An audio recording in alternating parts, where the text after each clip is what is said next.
নমস্কার সকলকে, Mithu's kitchen official চ্যানেলে আপনাদের সকলকে স্বাগত জানাই।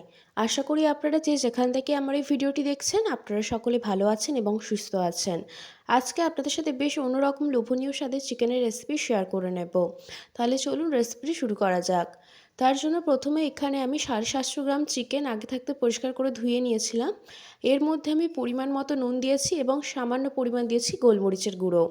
তারপরে খুব ভালো করে চিকেনটাকে ম্যারিনেট করে নিতে হবে। এটাকে যত ভালো করে ম্যারিনেশন করা যাবে ততই কিন্তু টেস্টটা খুব ভালো আসে। আমি এখানে ম্যারিনেট করে 1 ঘন্টা মতো রেখেছিলাম। তারপরে কড়াইয়ের মধ্যে বেশ খানিকটা পরিমাণ রিফাইন অয়েল গরম করেছি। পুরো রান্নাটা কিন্তু আমি আজকে রিফাইন অয়েলে করব, মানে সাদা তেলে। তেলটা খুব ভালো করে গরম হয়ে আসলে এর মধ্যে ম্যারিনেশন করে রাখা চিকেন পিসগুলো যেগুলো ছিল সেগুলো কিন্তু দিয়ে দিয়েছি।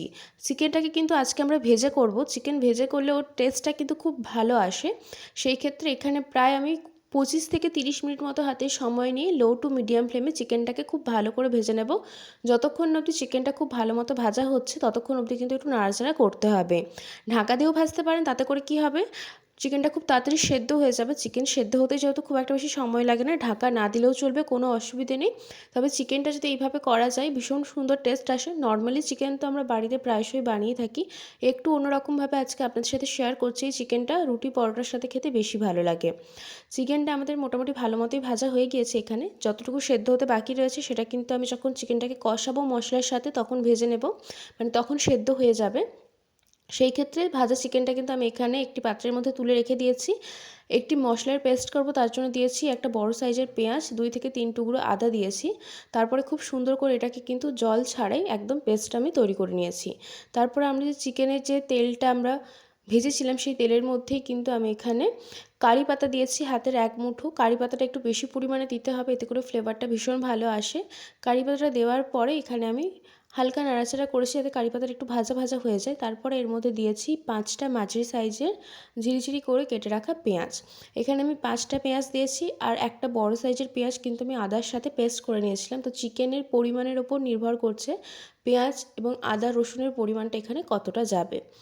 খুব ভালো করে কিন্তু এখানে পেঁয়াজটাকে ভেজে নেব, কারণ পেঁয়াজটা যত ভালো করে ভাজা হবে ততই কিন্তু চিকেনটা খেতে ভালো লাগে। আর যেহেতু অনেকটা পরিমাণে পেঁয়াজ রয়েছে, পেঁয়াজটা ভাজতে একটু সময় লাগবে।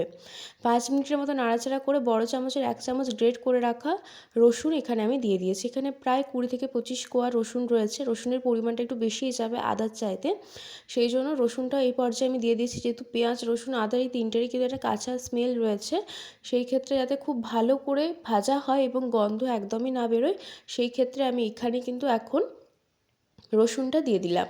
এবং পেঁয়াজটা ভাজতেও যেহেতু অনেকটা পরিমাণে সময় লাগবে, তাই রসুনের সাথে একদমই ভাজা হয়ে যাবে। খুব ভালো করে কিন্তু এখানে নাড়াচাড়া করে নিতে হবে। আর ঠিক এই পর্যায়ে দেখুন, দেখে হয়তো বুঝতে পারছেন যে পেঁয়াজের কালারটা কিন্তু অনেকটা পরিমাণে চেঞ্জ হয়ে গিয়েছে। একটা সে গোলাপি গোলাপি ভাব চলে আসছে এবং নরম হয়ে গিয়েছে পেঁয়াজটা। ঠিক এই রকম পর্যায় পর্যন্তই কিন্তু আমাদেরকে পেঁয়াজটা খুব ভালো করে ভেজে নিতে হবে। যতক্ষণ অবধি পেঁয়াজটা ঠিক এই পর্যায় পর্যন্ত ভাজা হচ্ছে ততক্ষণ অবধি কিন্তু আমাদেরকে অপেক্ষা করতে হবে। ততক্ষণ পর্যন্ত গ্যাসের ফ্লেমটা মিডিয়াম টু হাই রাখতে পারেন, যেহেতু পেঁয়াজটা ভাজা হচ্ছে। এবং পেঁয়াজটা ভেজে যখন একদম এইভাবে নরম হয়ে যাবে ঠিক সেই পর্যায়ে পেঁয়াজ এবং আদার যে পেস্ট আমরা করে রেখেছিলাম সেটা দিয়ে দেবো। কারণ এই পেস্টটা যেহেতু করে রাখা, এটা কিন্তু কষাতে বেশি সময় লাগবে না, সেই জন্য পেঁয়াজটাকে আগে ভেজে নিয়েছি। এই পেস্টটা দেওয়ার পর দিয়েছি পরিমাণ মতো নুন। ঝালের জন্য দিয়েছি এখানে আমি লাল লঙ্কার গুঁড়ো সামান্য পরিমাণ দিয়েছি, হলুদের গুঁড়ো সামান্য পরিমাণ দিয়েছি, ধনের গুঁড়ো, এবং ঝালের জন্য এখানে আমি খানিকটা পরিমাণ দিয়েছি গোলমরিচের গুঁড়ো। ঝালটা আপনারা যে যেমন খেতে পছন্দ করবেন সেই মতো এখানে দেবেন। আপনারা চাইলে শুধুমাত্র গোলমরিচের গুঁড়ো দিয়েও করতে পারেন, কিংবা লাল লঙ্কার গুঁড়োটাও দিতে পারেন। তবে আমি বলবো গোলমরিচের গুঁড়োটা অতি অবশ্যই করে দেওয়ার চেষ্টা করবেন। এবং একটা মাঝারি সাইজের কোচানো টমেটো আমি এর মধ্যে দিয়ে দিয়েছি। টমেটোর পরিমাণটা একটু এখানে কম যাবে। তারপরে টমেটোটা দেওয়ার পরে সমস্ত মশলার সাথে খুব ভালো করে কষাতে হবে, যাতে করে সমস্ত গুঁড়ো মশলা এবং টমেটো এবং আদা পেঁয়াজ রসুন তিনটেরই একদম কাঁচা গন্ধটা চলে যায়। যেহেতু আমরা লাস্টের দিকে পেঁয়াজ এবং আদার পেস্টটা দিয়েছি, সেই জন্য তারও যাতে কাঁচা গন্ধটা চলে যায় খুব ভালো করে মশলা কষাতে হবে হাতে সময় নিয়ে। মশলা যত ভালো করে কষানো যাবে ততই কিন্তু রান্নার টেস্ট আসে।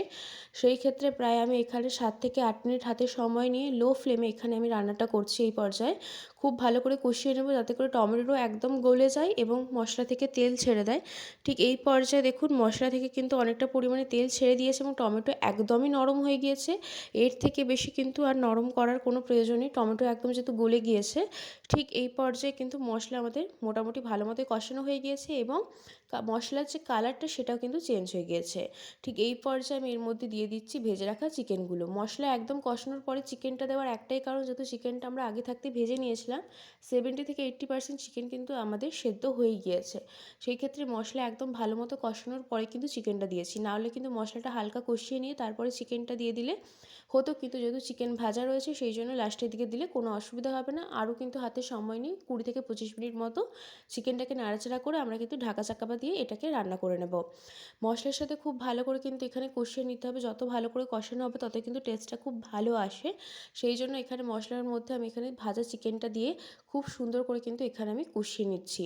একদম প্রথমের দিকে জল ব্যবহার করবেন না, তাতে করে কিন্তু টেস্টটা ভালো আসবে না। আগে কষাবেন, তারপরে পরিমাণ মতো জল দেবেন। এটা কিন্তু সেমি গ্রেভি টাইপ হবে, খুব একটা বেশি গ্রেভি থাকবে না, গা মাখা মাখা হবে। সেই জন্য সেই পরিমাণ মতো জল দিয়ে খুব ভালো করে কিন্তু এটাকে মিশিয়ে নিয়েছি এবং এটাকে ফুটতে সময় দিতে হবে। চিকেন যেহেতু ভাজা রয়েছে সেই জন্য আমি ঢাকা দিয়ে কিন্তু একদমই রান্না করিনি, একদম লো ফ্লেমে এটাকে ফুটিয়েছি 10 থেকে 15 মিনিটের মতো। তারপরে আপনাদেরকে দেখিয়েছি যে টেক্সচারটা দেখুন কতটা সুন্দর এসছে। ঠিক এইভাবে কিন্তু বেশ অন্যরকম স্টাইলে বাড়িতে থাকা উপকরণ দিয়ে চিকেনের রেসিপি তৈরি করে নিতে পারবেন। আজকের রেসিপি আপনাদের কেমন লাগলো অতি অবশ্যই করে কমেন্ট করে জানাবেন। যদি ভালো লেগে থাকে অবশ্যই করে আমার চ্যানেলটিকে সাবস্ক্রাইব করে দেবেন। লাইক, শেয়ার, কমেন্ট করতে ভুলবেন না। আর যদি এরকম নিত্য নতুন রেসিপি পেতে চান তাহলে অবশ্যই করে আমার চ্যানেলটিকে সাবস্ক্রাইব করে দিয়ে আমার চ্যানেলের পাশে থাকার অনুরোধ রইল। চিকেন কিন্তু একদম আমাদের রেডি হয়ে গিয়েছে। লাস্টে কিন্তু আর কোনো কিছু দেওয়ার প্রয়োজন নেই, কাসুরি মেথি বা গরম মশলা। এইভাবেই কিন্তু চিকেনটা খেতে ভীষণ ভালো লাগে। বাড়িতে অতি অবশ্যই করে একবার ট্রাই করে দেখতে পারেন। যদি ভালো লেগে থাকে চ্যানেলটিকে সাবস্ক্রাইব করে দেবেন।